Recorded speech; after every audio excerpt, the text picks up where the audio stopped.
Ethan tightened his grip on the wooden railing of his small boat as the waves slapped against the hull. The sun hung low, casting long streaks of gold across the restless ocean. For weeks, he had been scanning maps, old satellite images, and shipping logs for a place that most of the world had forgotten, somewhere untouched not just by humans, but untouched by time itself. He had convinced himself this remote island might be perfect for his research. Rare coral formations had been rumored to grow there, hidden from explorers and scientists alike. The closer he got, the more the island revealed itself. From afar, it seemed almost ordinary, a green lump in the endless blue. But as he drew nearer, details began to emerge. Towering cliffs jutted into the sky, jagged rocks worn into impossible shapes. Strange formations of white sand and black stones lined the beaches. The trees along the shore bent strangely, as if leaning toward the water, and Ethan could see faint wisps of mist curling among their trunks. The air smelled different even from the boat, a hint of salt, yes, but also something crisp, something wild and alive. Ethan docked the boat carefully on a narrow strip of sand, pulling it up above the tide line. He slung his backpack over his shoulder and surveyed the island.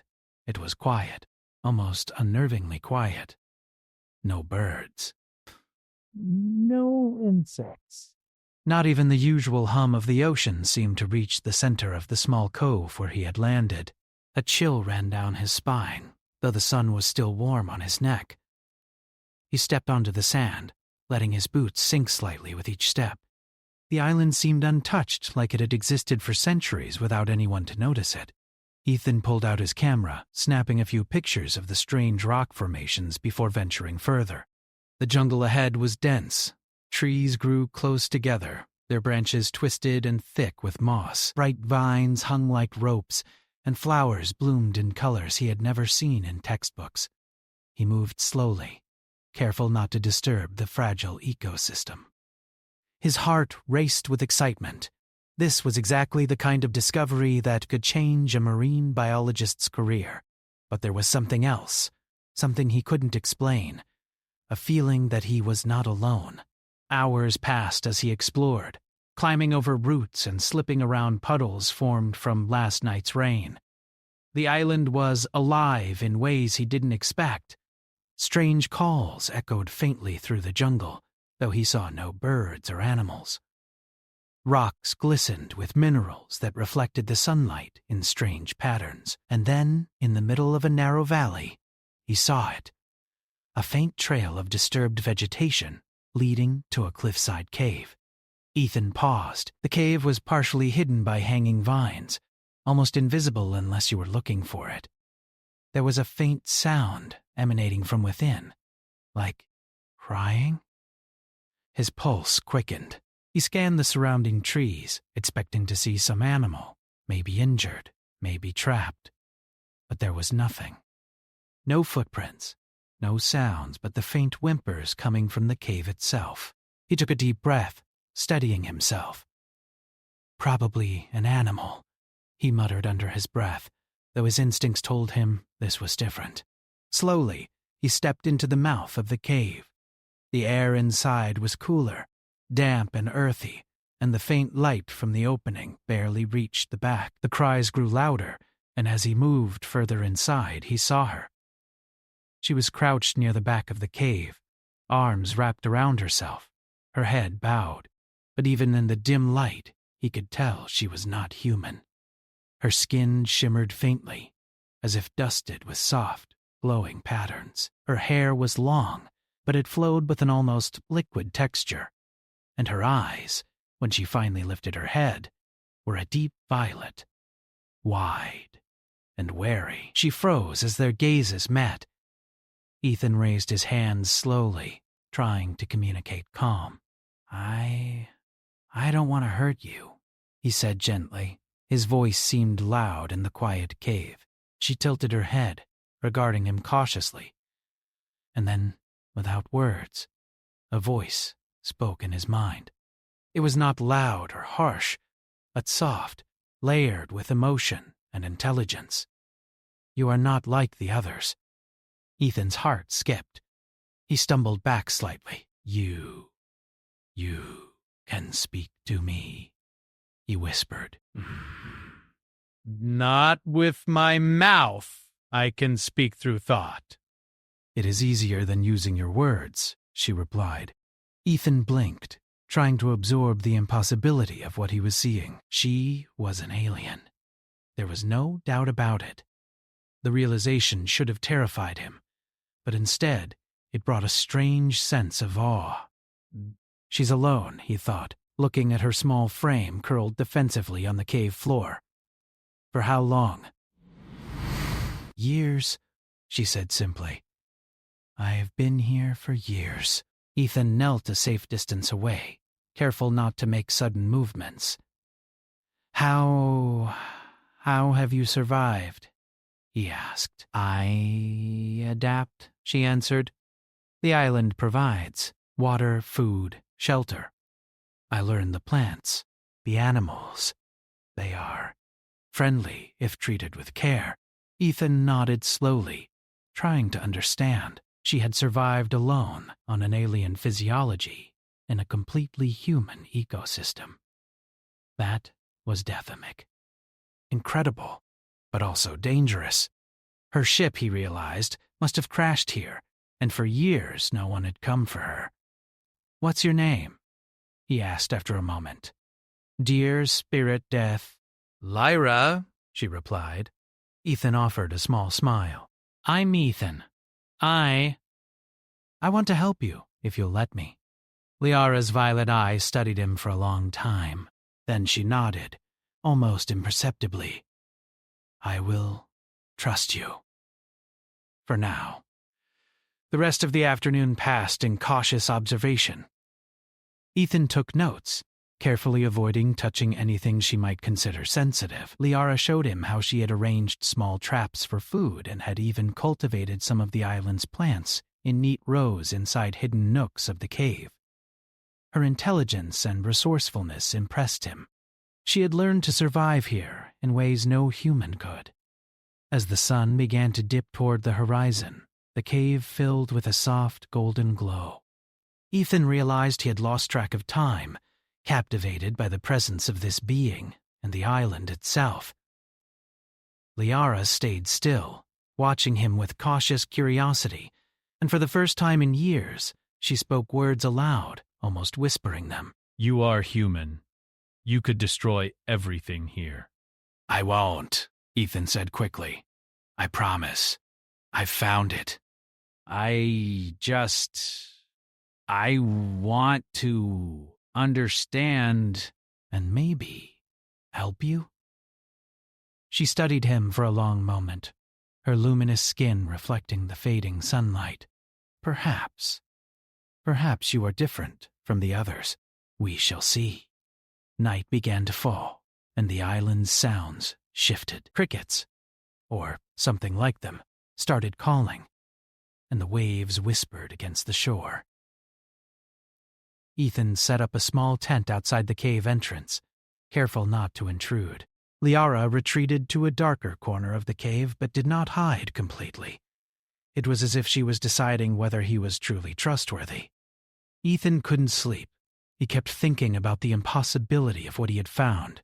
A being from another world, stranded on Earth, surviving alone for years. And yet she was fragile in her solitude, vulnerable. In the quiet moments of the night, Ethan made a vow to himself. No matter what came next, he would protect her, or at least try to. This island had hidden her, but the world outside could be cruel and relentless. And if humanity had any hope of meeting beings from other worlds, it would depend on the choices he made now. The moon rose high over the island, casting silver light across the cliffs and waves. Ethan stared at the cave entrance, knowing the adventure and the danger had only just begun. Somewhere in the darkness, Liara watched him too, her thoughts flickering with curiosity, caution, and something else. Hope. And so, on this small, forgotten island, two worlds collided for the first time, and neither would ever be the same again. The next morning the island seemed even stranger under the first light of dawn. Birds, real ones this time, called from the trees, and the ocean sparkled like scattered diamonds.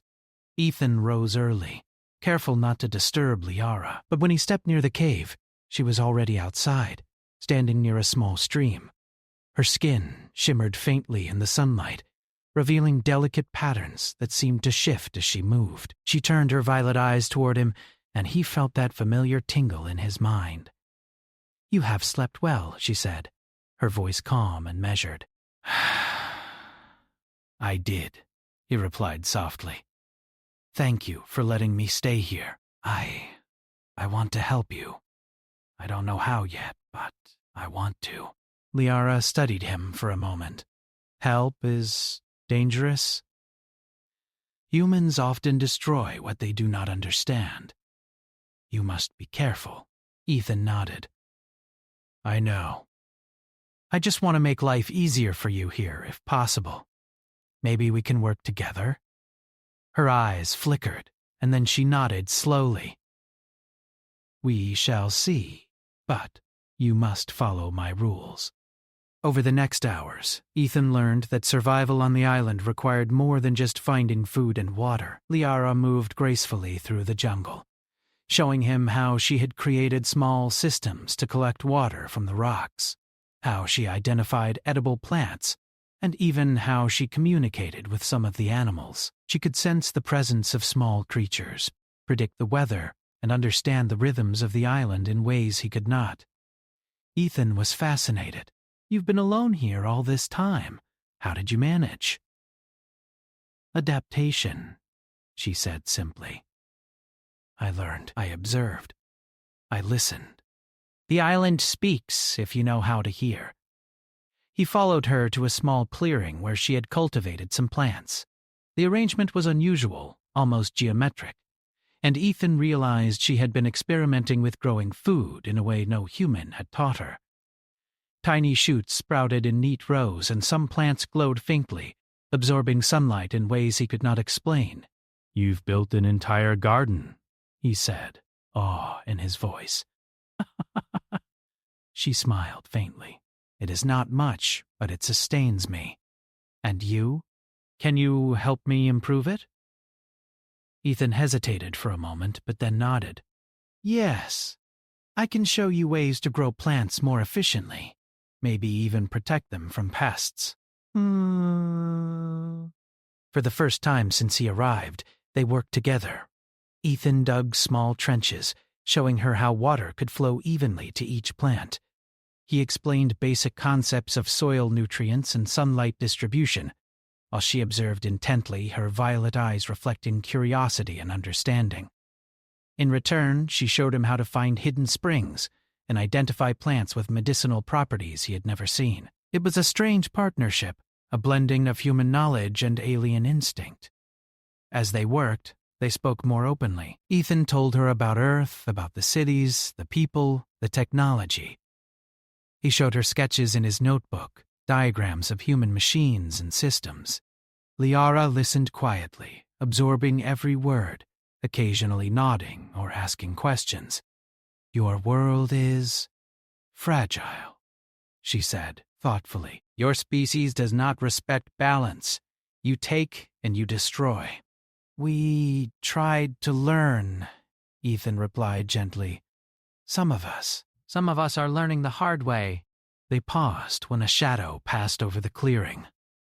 A large bird, unlike any Ethan had ever seen, landed nearby, watching them carefully. Liara extended a hand, and the bird tilted its head, studying her. She whispered something in her mind, and the bird moved closer, allowing her to touch its feathers. Ethan watched in amazement. She can communicate with them, he thought, not just understand, but actually communicate. As the day turned to evening, the sky filled with shades of orange and purple. Ethan and Liara rested near the stream, sharing simple food she had prepared. Ethan had brought some of his own supplies, and they mixed them with the wild fruits and roots she had collected. It was the first time he felt completely at ease on the island, as if this small patch of the world had become a private sanctuary. But even in this calm, tension lingered. Liara's expression darkened at times, her gaze drifting toward the horizon. "They will come for me?" she admitted quietly. Ethan frowned. "Oh, your people?" She nodded. Yes, they will not be gentle. Not all of them. "Some will take me by force, and your world will not matter to them." Ethan's mind raced. "We'll figure it out. I don't know how yet, but we'll make sure you're safe." She looked at him for a long moment. "You are brave. Or foolish. Perhaps both. But bravery is rare in your kind." Over the following days, their routine continued. Ethan and Lyra explored the island together, documenting its flora and fauna. She revealed secrets of the island, hidden caves filled with crystals that refracted sunlight in dazzling patterns, underground springs with water as clear as glass, and tiny creatures that seemed almost invisible until she coaxed them out. Ethan recorded everything meticulously, knowing this knowledge could revolutionize human understanding of biology and ecology. One afternoon, while examining a cliffside, Ethan stumbled upon a series of strange markings etched into the rocks. They were not human. Symbols curved and spiraled in patterns that seemed alive, shimmering faintly when touched by sunlight. Liara's eyes widened. "These are ancient," she said softly. "Left by a species that visited long before humans. They studied balance. They valued harmony. But they left, as we do sometimes, when we see what cannot be fixed." Ethan ran his fingers over the symbols. "So there were others here?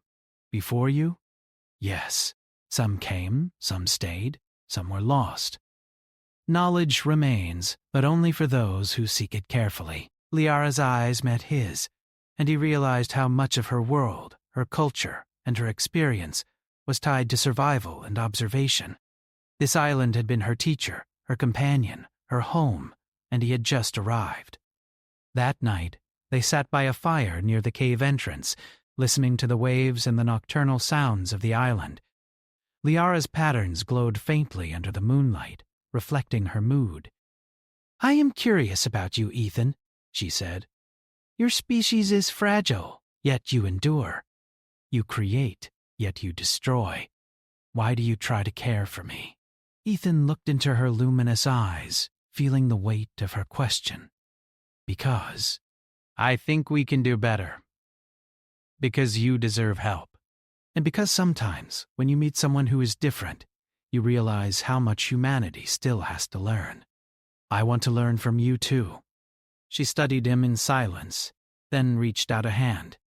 He hesitated, then placed his palm against hers. A soft warmth spread between them, almost like electricity. Ethan felt a connection he couldn't explain, a bridge between two worlds. The following days brought new challenges. A sudden storm swept over the island, violent winds tearing through the jungle, rain hammering the cliffs. Ethan helped Liara secure her shelter while she guided him to safe zones, predicting where trees might fall or rocks might shift. They moved with synchronized precision, a combination of human ingenuity and alien instinct keeping them safe. After the storm passed, they discovered parts of the island had changed. Trees had fallen, new streams had formed, and some of Lyra's carefully cultivated plants had been destroyed. But instead of despair, they worked together to rebuild, learning from the storm's lessons. Liara adapted her garden to survive future storms, and Ethan took detailed notes on the island's shifting ecosystem. One evening, as the sun set and painted the sky in deep purples and golds, Ethan realized something profound. This island, this alien woman, and the bond they were forming, it was changing him. Humanity's arrogance, the assumption that they were the center of life, suddenly seemed smaller. Here, survival required humility, respect, and understanding. And Lyra, despite being from another world, had taught him more about endurance and adaptation than any human teacher ever could. But in the back of his mind, he couldn't ignore the truth. Lyra was not safe forever. Her people, her species, might come for her. And not all would be kind. They needed a plan. They needed a way to protect her if that day came. Ethan lay awake that night, staring at the glowing patterns on the cave walls, imagining a future filled with challenges and discoveries.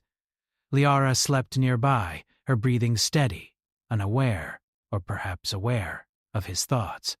He knew the next part of their journey would test them both, push their limits, and perhaps force humanity and alien wisdom to collide in ways neither could predict.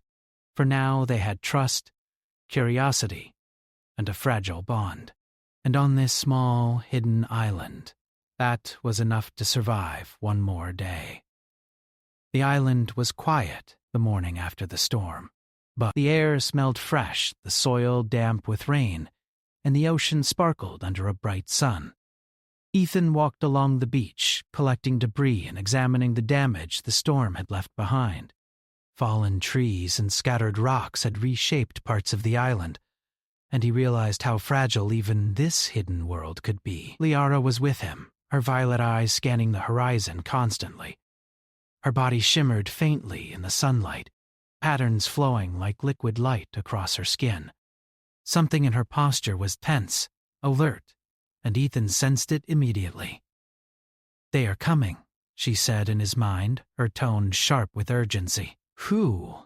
Ethan asked, feeling a cold knot in his stomach. "My people. They have tracked me. They are close." Ethan swallowed hard. He had expected danger eventually, but seeing her fear, though subtle, made it feel real. "We need to prepare," he thought. "Where? How soon?" "From the east. They move fast in their ships, but you must help me hide." They moved quickly through the jungle, Liara leading Ethan to hidden caves and rock formations he had not noticed before. She knew the island like the back of her hand, every shadow, every hollow, every hiding spot. Ethan followed, carrying his supplies and trying to stay as quiet as possible. From a high cliff, they looked down at the ocean. In the distance, a strange shadow moved over the water. Ethan squinted, trying to make sense of it. Slowly, he realized it was a spacecraft. Sleek, metallic, moving silently but with undeniable speed. It was unlike any human vessel he had ever seen.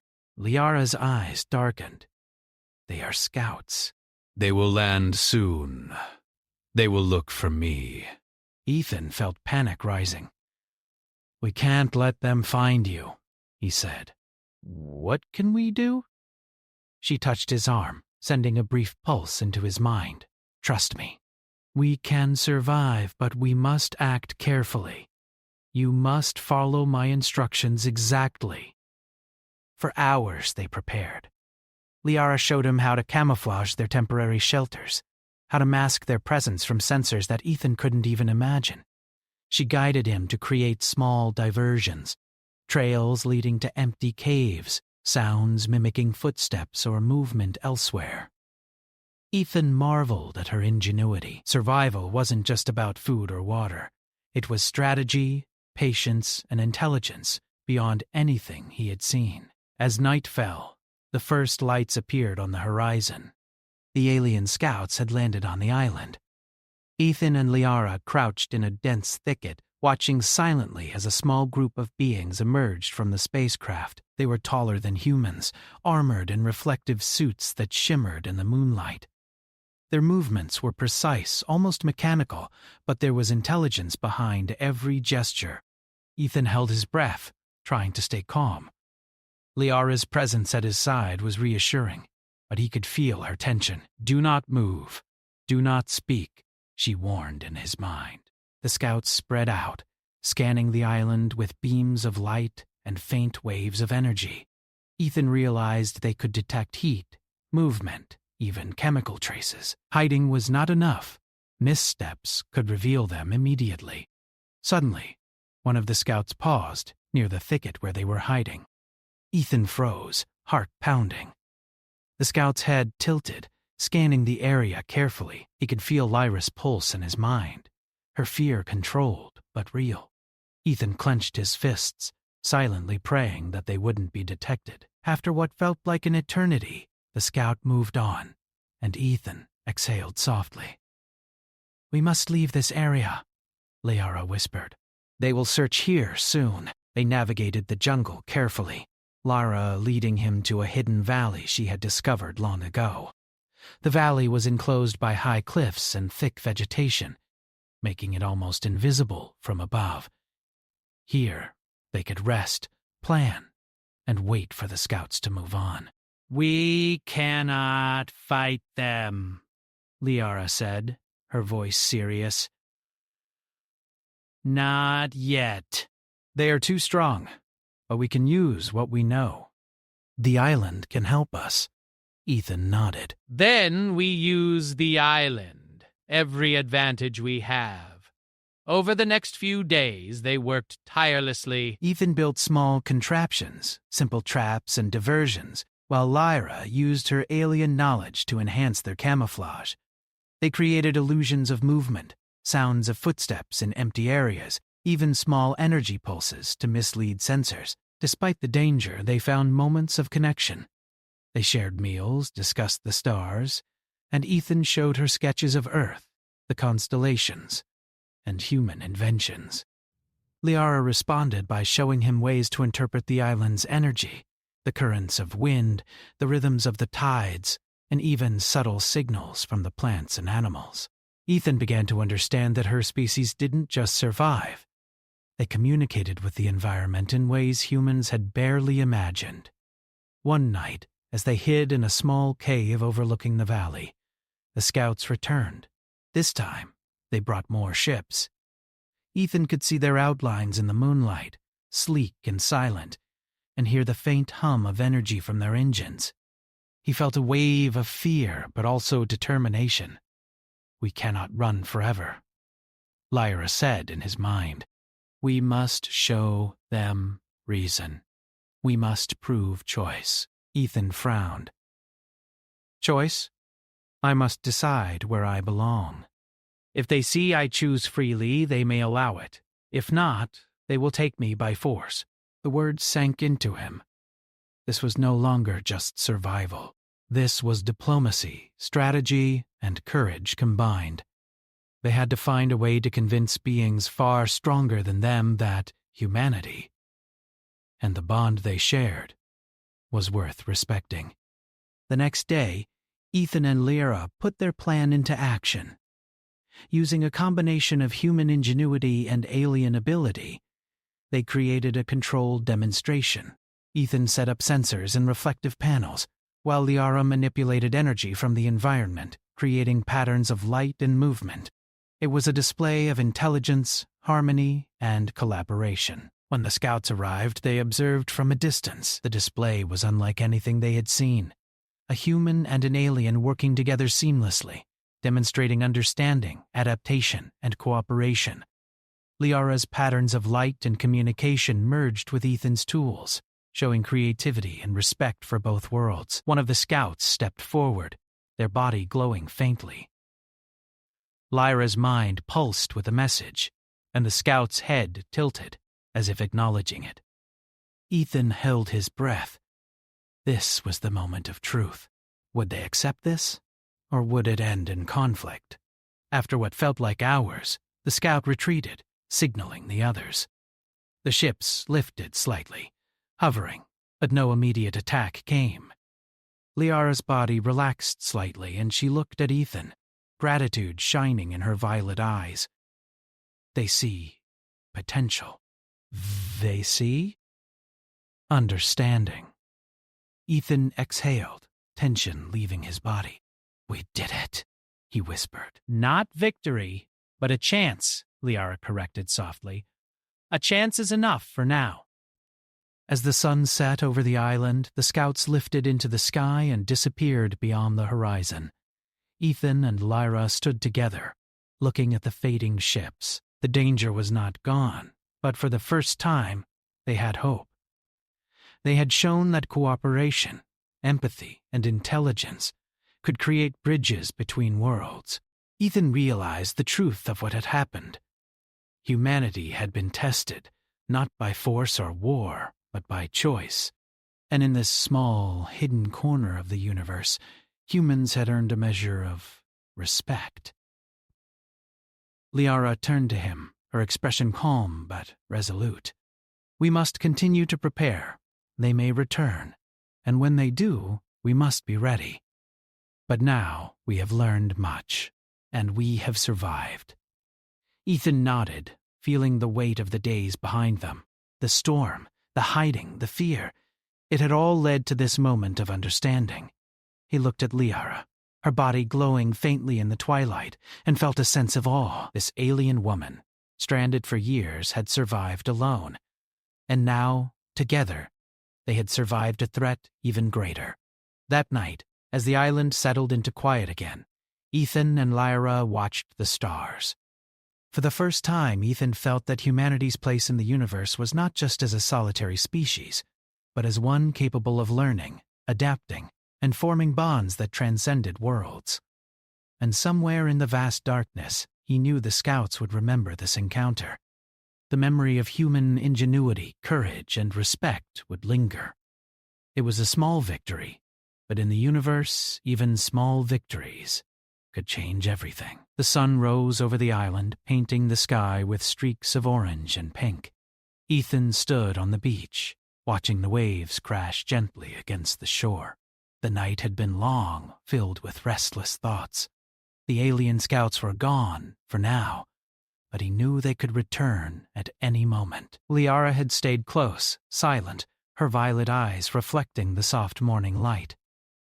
"They will return soon," she said in his mind, her tone steady, but with an edge of concern. Ethan nodded. "Then we must be ready. Not just to hide, but to show them who we are." Lyra's gaze softened slightly. "Yes. You have taught me patience, you have taught me trust, but now we must teach them understanding." They worked quickly through the morning. Ethan gathered materials from the island, rocks, branches, reflective surfaces, while Liara prepared her energy patterns and light displays. They needed a demonstration that would show the scouts, and perhaps the larger alien authority, that humanity was capable of intelligence, empathy, and cooperation. Hours passed as they worked in silence. Ethan marveled at her abilities. She could manipulate light and energy in ways that seemed almost impossible, creating shapes, patterns, and illusions that danced across the forest floor. When combined with Ethan's simple mechanical tools, reflectors, levers, and sound devices, the effect was mesmerizing. Finally, everything was ready. They stood together in the clearing, waiting. Ethan's heart raced. This was the moment that could decide the future of their relationship with her species, and perhaps the future of human contact with extraterrestrial intelligence. In the distance, the scouts returned, their ships descending slowly, silent and precise. Ethan and Liara held their positions. As the scouts approached, Liara released a pulse of energy that created a shimmering wall of light, patterns shifting in mesmerizing formations. Ethan triggered his devices, reflecting the light across the valley, adding motion and sound to the display. The scouts paused, scanning, analyzing. One stepped forward, raising a hand in a gesture of attention. Liara extended her own hand, sending a pulse into its mind. The alien's head tilted, and its body relaxed slightly. Ethan felt the tension in his chest ease just a little. "You see," Liara said softly, "we work together. We understand. We create without destruction." The lead scout's voice came in his mind, cold but intrigued. "Your species. You cooperate with an alien being, you show intelligence beyond survival?" Ethan swallowed. "Yes, that is what we can do. That is who we are. We learn, we adapt, and we care." The scout paused, as if considering his words. Then, slowly, it signaled the others to observe more carefully. Ethan and Lyra continued their demonstration, combining human ingenuity with alien energy manipulation. The patterns became more complex, telling a story of trust, cooperation, and mutual respect. Ethan realized that for the first time, humans were being judged not by weapons, numbers, or dominance, but by their ability to think, feel, and collaborate. Hours passed, and the scouts finally withdrew, hovering above the clearing. Ethan felt a sense of cautious relief. The immediate threat was over, but the larger question remained. Would Lyra be allowed to choose her own path? That evening they sat by the fire, exhausted but hopeful. Lyra's body glowed faintly in the moonlight, patterns shifting with her thoughts. "I have been alone for years," she said quietly. "Survival was simple. Fight, hide, endure. But choice is more difficult. You have taught me something valuable, Ethan." "I can see humanity differently now." Ethan nodded. "And you've taught me too, about patience, understanding, and seeing the world in ways I never imagined." Lyra looked at him, her eyes deep pools of violet. "Tomorrow I must return, but I will ask for something for you, for your species." "What is that?" he asked. "Permission to visit, to share knowledge, to show that humans can be worthy allies if we are willing to learn." Ethan felt a rush of hope. "They'll agree. You've shown them what we can do. They have to understand that." The night passed quietly. Ethan lay awake, listening to the ocean and the soft hum of the island. He thought about the storm, the scouts, the days of preparation, and the bond he had formed with Lyra. Humanity had been tested in a way he never imagined, and he felt proud. Not of himself, but of what humans were capable of when they worked together, when they were guided by empathy and reason. The next morning the sky was bright, clear, and filled with a sense of calm anticipation. Liara and Ethan walked to the beach where the spacecraft waited.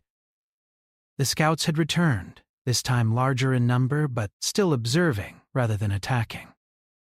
Liara's pulse and his mind carried confidence now, a gentle force that eased his tension. Are you ready? She asked. "Yes," he replied, though a pang of sadness tightened his chest. "I've learned so much from you. I hope you remember me." She smiled faintly. "I will. You have shown me humanity in its best form. Courage, respect, and understanding. I will not forget." The lead scout approached, its energy pulsing faintly. Liara sent a clear message.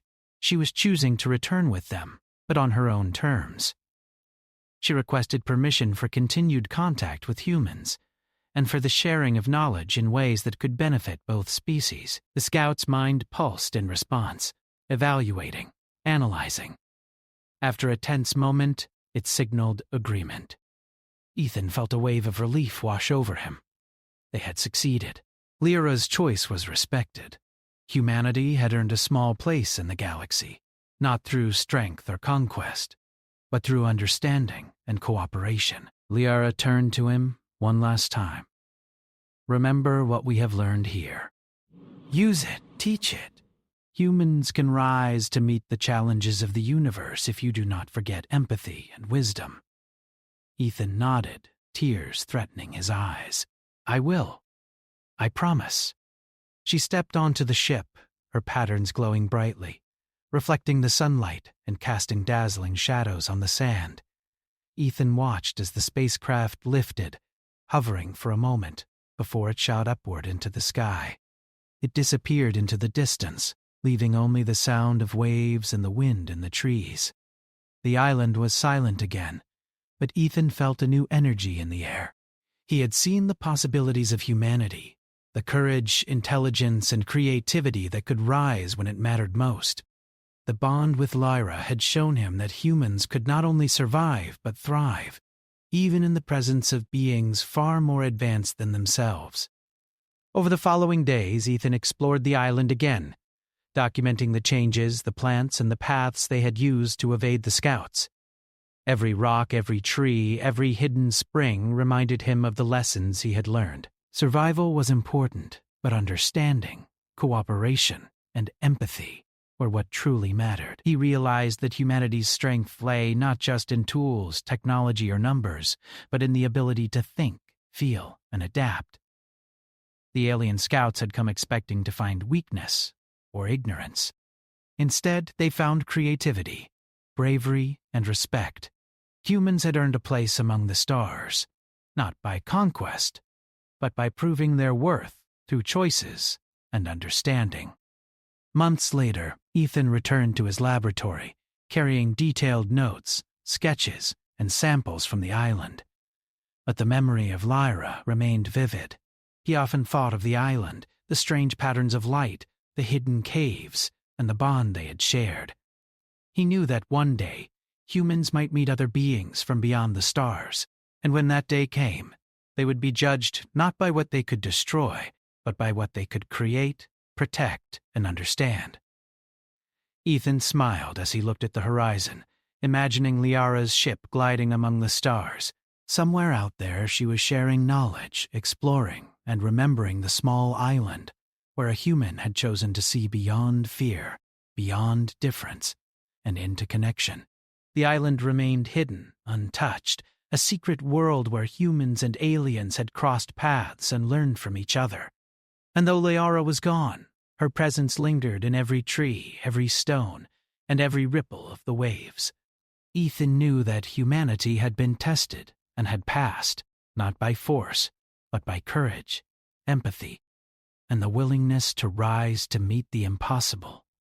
For Ethan, and for humanity, the adventure had changed everything. The universe was vast, mysterious, and sometimes dangerous, but it was also filled with opportunity, understanding, and hope. And one small island, forgotten by the world, had shown him exactly what humanity could become.